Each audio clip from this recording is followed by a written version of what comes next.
Assalamualaikum warahmatullahi wabarakatuh. Selamat pagi, selamat siang, selamat sore, dan selamat malam. Masih bagus semua. Hari ini kita akan membahas tentang politik kesehatan yang ditekankan pada atau menekankan aspek analisis kebijakan kesehatan. Seperti kita ketahui bahwa akhir-akhir ini memang dunia kesehatan telah dihadapkan pada pandemi COVID yang tidak kunjung selesai, dan ini menuntut beberapa pihak atau beberapa aspek, baik itu aspek ekonomi, kesehatan, bahkan sampai aspek politik. Aspek politis ini dalam arti yang lebih luas, bukan aspek politik pada dataran misalkan Dewan Perwakilan Rakyat dan sebagainya, tapi lebih dari itu. Baik, kita mulai dengan satu ilustrasi yang akan mengantarkan kita pada pemahaman yang mungkin sedikit utuh. Yang pertama tentang ada yang namanya piramida advokasi.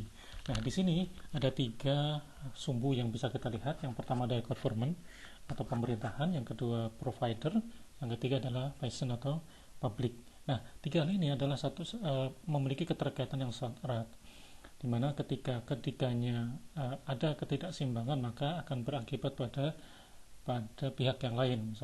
Misalkan seperti yang kita ketahui baru-baru ini, misalkan presiden melakukan inspeksi mendadak pada saat penanganan COVID, di mana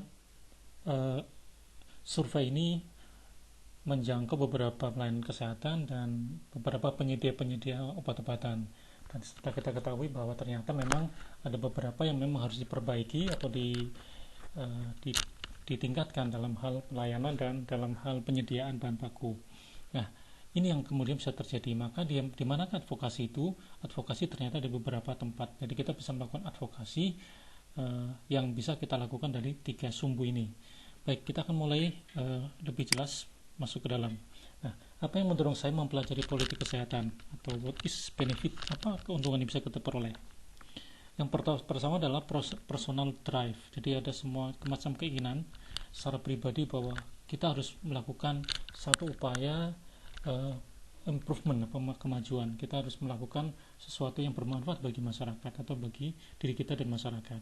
Kemudian ada pertanyaan saya, dan berikutnya adalah my future job.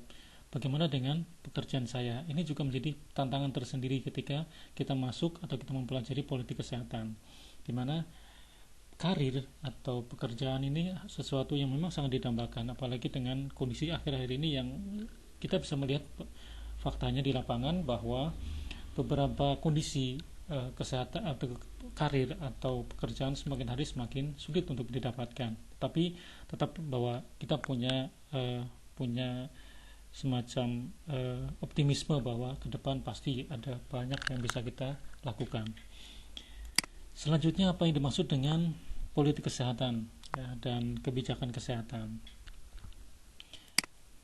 Politik berasal dari kata polis atau dari bahasa Yunani yang artinya adalah city atau state.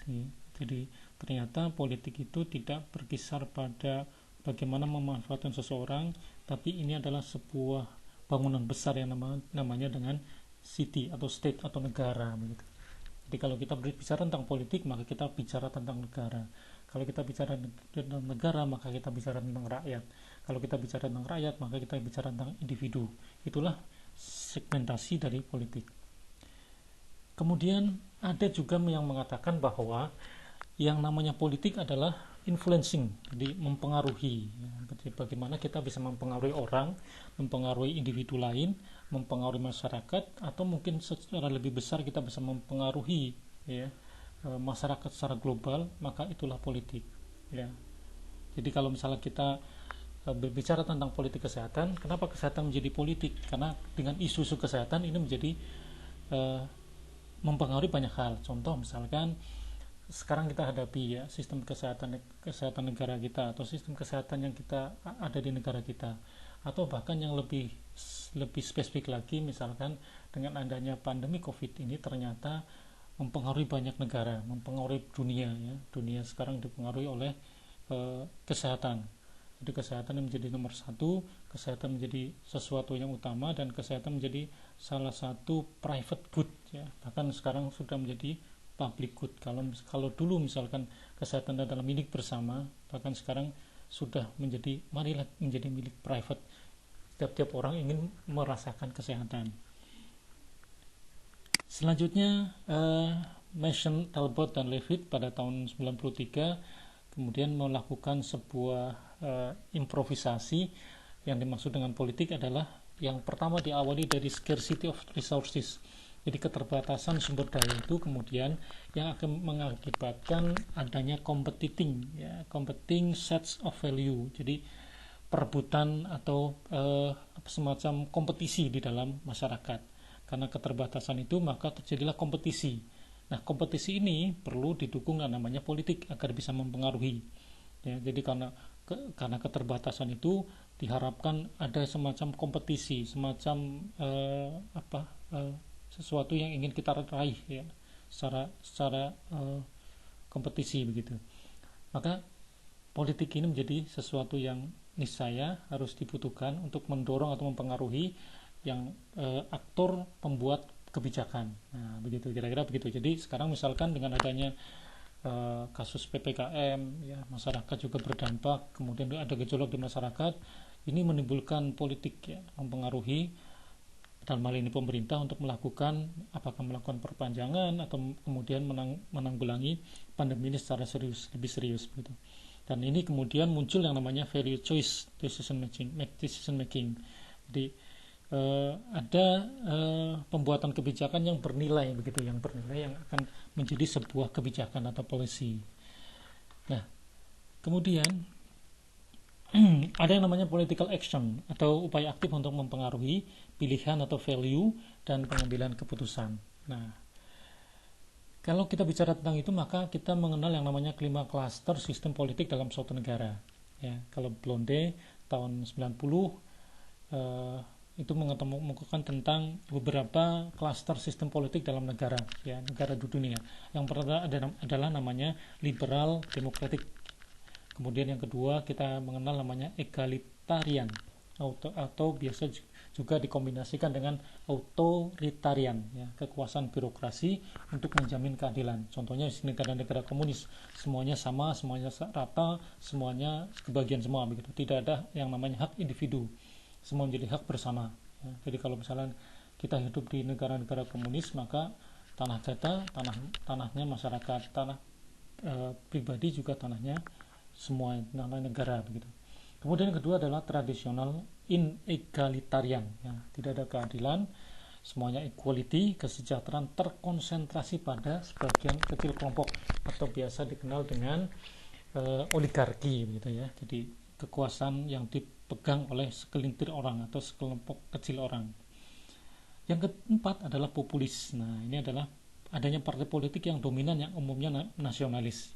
Saya tidak ingin menceritakan ini apakah negara kita masuk ke dari 5 nanti itu masuk ke mana, nanti Anda yang akan bisa menyimpulkan dari proses 5 klaster ini ya. Jadi apakah memang ada partai politik yang sangat dominan di negara ini ataukah memang ada bargaining position, ada keseimbangan dalam pengambilan kebijakan ya, misalkan di dalam proses politik di tingkat pusat misalnya.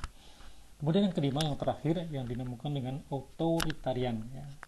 Jadi atau inegalitarian. Jadi egalitarian itu maksudnya kembali kepada rakyat ya. Jadi militer mengambil alih pemerintahan. Ini yang terjadi di Myanmar misalkan begitu ya. Kita bisa melihat atau menyaksikan di layar televisi bagaimana Myanmar sekarang diambil alih oleh militer. Mungkin juga nanti Thailand juga akan memiliki suasana yang sama. Jadi militer mengambil alih gitu. Nah, sementara di Indonesia konon menganut sistem yang keenam namanya demokrasi Pancasila. Tapi ini belum masuk kepada klaster dunia yang disebut sebagai sistem politik dalam sebuah negara. Kemudian pengertian kebijakan atau policy ya. Intinya kalau kita bisa melihat misalkan prinsip-prinsip yang mengatur kegiatan untuk mencapai tujuan yang telah ditetapkan ya. Jadi ada beberapa prinsip atau pedoman-pedoman yang digunakan untuk mencapai tujuan bersama, itu namanya kebijakan. Kemudian yang kedua juga bisa diartikan sebagai rangkaian pilihan kegiatan atau untuk tidak melakukan kegiatan yang disadari dalam mencapai tujuan. Jadi ini pasti dimiliki oleh setiap orang, bahwa orang-orang kalau pribadi-pribadi itu punya tujuan dan mereka juga punya pilihan-pilihan kegiatan, mereka punya tindakan-tindakan yang harus diambil. Kemudian pengertian yang lain adalah arah atau tujuan dalam melakukan kegiatan. Oke, kita kenal namanya misi, visi misi itu yang dikenal, baik visi misi pribadi, visi misi organisasi, atau visi misi negara, itu kita punya. Yang berikutnya juga disebut dengan pengambilan keputusan yang bersifat otoritatif. Jadi memang tidak bisa dibantah, ini menjadi satu hak mutlak dari setiap orang. Itu dinamakan dengan otoritatif. Kemudian ada juga yang memaknai dengan pedoman yang mengatur perilaku manusia dalam mencapai tujuan pada sektor publik dan swasta. Nah, ini juga tentu bisa kita saksikan di kehidupan kita sehari-hari ya. Ada beberapa pedoman-pedoman yang mengatur manusia untuk mencapai tujuan pada sektor publik dan swasta. Kemudian kebijakan merupakan pilihan yang dibuat oleh masyarakat, segmen masyarakat atau organisasi dengan mempertimbangkan tujuan apa yang diprioritaskan dan bagaimana sumber daya akan dialokasikan.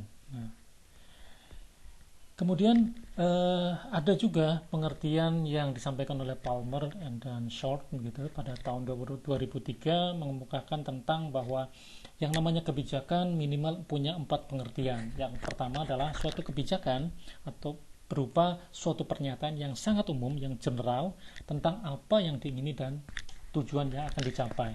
Itu yang pertama. Kemudian yang kedua, rangkaian kegiatan yang dilakukan di masa lalu oleh pemerintah pada area tertentu gitu. Nah, ini biasanya sifatnya flashback ya. Jadi mengacu pada masa lalu, kemudian potret dari masa lalu menjadi satu pijakan untuk melakukan di masa depan. Yang ketiga adalah pernyataan spesifik tentang keinginan masa depan. Ini juga mungkin yang disebut dengan misi. Jadi apa yang ingin diemban oleh kita, apa yang ingin kita capai atau yang kita raih untuk masa depan, itulah yang dimaksud dengan kebijakan. Yang terakhir, yang keempat adalah rangkaian aturan yang berlaku untuk tujuan sebagai pedoman dalam melakukan atau tidak melakukan tindakan. Nah, ini yang mungkin disebut dengan motif atau modus kalau orang sekarang bilang begitu. Baik, kita nanti akan sambung pada simple term policy.